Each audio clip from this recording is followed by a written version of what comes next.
ગજની અમારા સોમનાથને લૂંટવા આવતો હતો. અમને આજે એ પ્રતીત થઈ રહ્યું છે કે આ આધુનિક લાયસન્સદાર લૂંટેરો અમારા ગીર સોમનાથને અત્યારે ખુલ્લે આમ લૂંટે છે. પૂર્વ સાંસદ દિનુભાઈ સોલંકીએ ફરી ગીર સોમનાથના કલેક્ટર દિગ્વિજયસિંહ જાડેજાને લગાવ્યા ગંભીર આરોપ. કલેક્ટર દિગ્વિજયસિંહ જાડેજા વિરુદ્ધ ભ્રષ્ટાચારનો આરોપ લગાવી દિનુભાઈ સોલંકીએ રાજકોટ કલેક્ટરને પાઠવ્યું આવેદનપત્ર. દિનુભાઈ સોલંકીએ આરોપ લગાવ્યો કે કલેક્ટર દિગ્વિજયસિંહ રાજકોટમાં ધરાવે છે 20 કરોડનું ફાર્મ હાઉસ. નિયમ વિરુદ્ધ જઈને આ ફાર્મ હાઉસનું બાંધકામ કરવામાં આવ્યું. એટલું જ નહીં, કલેક્ટર દિગ્વિજયસિંહ જાડેજા અને તેના પરિવાર પાસે 100 કરોડની મિલકત હોવાનો પણ દિનુભાઈ સોલંકીએ ગંભીર આરોપ લગાવ્યો. ન્યારી ડેમના કિનારો પર આવેલું આદિરાજ ફાર્મ, જેની માલિકી આ ગીર સોમનાથ કલેક્ટરની છે, આ ફાર્મની અત્યારે રાજકોટની બજાર ભાવ પ્રમાણે ઓછામાં ઓછી 20 કરોડ રૂપિયાની કિંમતનું આ ફાર્મ હાઉસ છે. આ ફાર્મ હાઉસ સંપૂર્ણપણે અમારી દ્રષ્ટિએ નિયમ વિરુદ્ધનું બાંધકામ છે.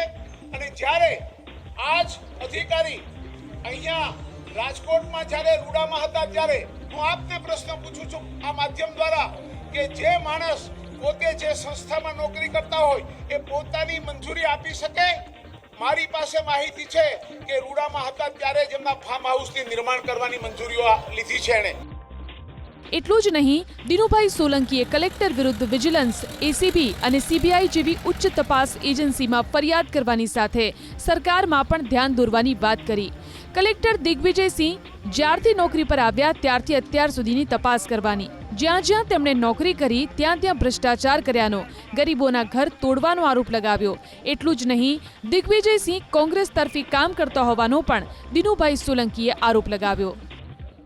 ચૂંટણી હમણાં ચાલુ હતી, આપણે જોયું હતું. એણે અમારા ગામના બધા જ બૂથોને સંવેદનશીલ જાહેર કરાવ્યા, માત્ર કોંગ્રેસને ખુશ રાખવા માટે. શું કામ? તમને આશ્ચર્ય થાય કે કોંગ્રેસને કલેક્ટરે શું કામ ખુશ રાખવા જોઈએ? પણ એણે જે વેરાવળની અંદર ઘણી પ્રોપર્ટીઓનું કે જેનું ડિમોલિશન કરી અને ગુજરાત સરકારની પાસે પોતાની વાહવા કરાવવા અને પોતાને ગુડ બુકમાં આવવા માટે આ માણસે જે નિયમ વિરુદ્ધના બાંધકામો તોડ્યા છે એના વિરુદ્ધમાં સુપ્રીમ કોર્ટ ઓફ ઇન્ડિયાની અંદર એક પિટિશન દાખલ થઈ છે. અને આ પિટિશન એમાંથી એને કોણ બચાવે? કોંગ્રેસ સિવાય કોઈ બચાવી ન શકે, કેમ કે આ પિટિશન કરનારા વેરાવળના મુસ્લિમ સમાજના કોંગ્રેસી આગેવાનો છે.